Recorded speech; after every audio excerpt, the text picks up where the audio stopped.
Hi, and welcome to our Spotlight lecture on evolution and mate preferences. I'm your guest speaker, Dr. Sue Prieb. How would you answer this question? What do you look for in a mate? If you're a man, did you say youthfulness and beautiful looks? If you're a woman, do you value financial security and wealth?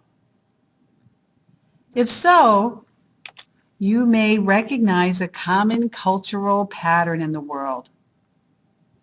But is this observation accurate? Do men and women differ in what they look for in a mate?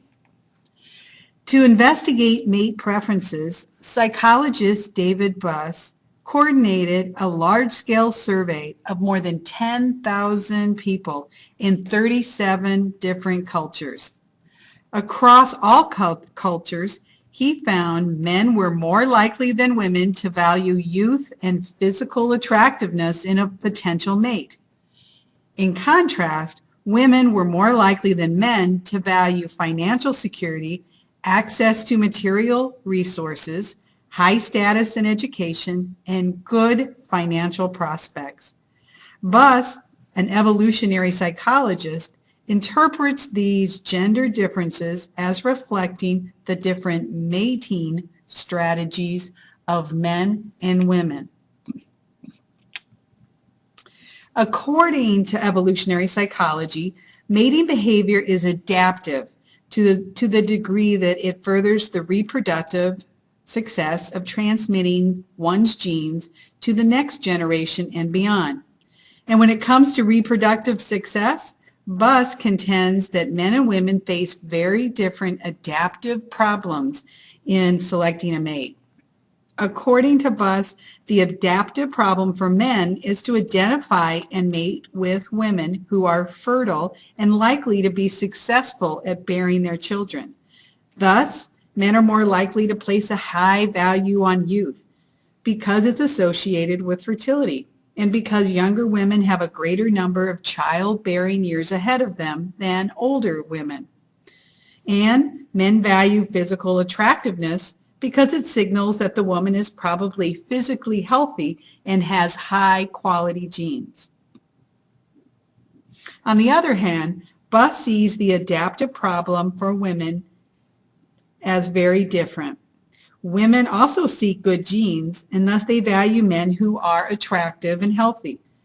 But women have a more pressing need, he says, making sure that the children they do bear survive to carry their genes into future generations.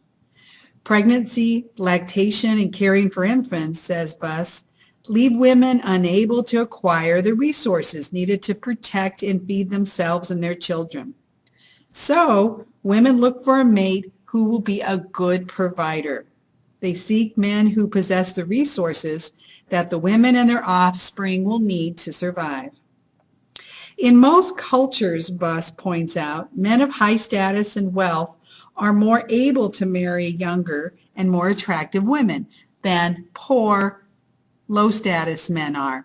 In other words, older, successful men, whether they are tribal chiefs, corporate CEOs, or aging rock stars, have the greatest access to young, attractive women, the so-called trophy wife.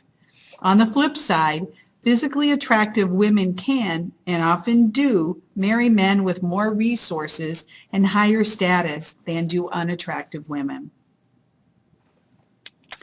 However, Buss and many other psychologists have noted, even this general pattern of mate preferences is influenced by many cultural and social factors.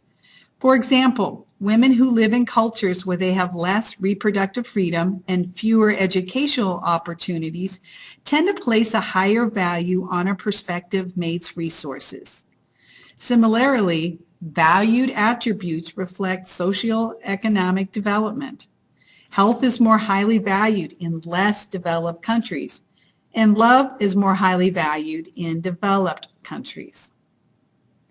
The evolutionary explanation of sex differences is controversial. Some psychologists argue that it's overly deterministic and does not sufficiently acknowledge the role of culture, general gender role socialization, and other social factors. For his part, Buss has always been careful to point out that his theory does not claim that personal preferences have no effect on mate preferences. In fact, his extensive survey also found that men and women in all 37 cultures agreed that the most important factor in choosing a mate was mutual attraction and love. And here's a finding that will probably be reassuring to those singles who have neither fabulous wealth or heart-stopping beauty. Both sexes rated kindness, intelligence, emotional stability, health, and a pleasing personality as more important than a prospective mate's financial resources or good looks. Finally, evolutionary psychologists reject the idea that people, cultures, or societies are powerless to overcome tendencies that evolved over hundreds of thousands of years. Buss also flatly states that explaining some of the reasons that may underlie sexual inequality does not mean that sexual inequality is natural, correct, or justified. Rather, evolutionary psychologists believe that we must understand the conditions that foster sexual inequality in order to overcome or change those conditions.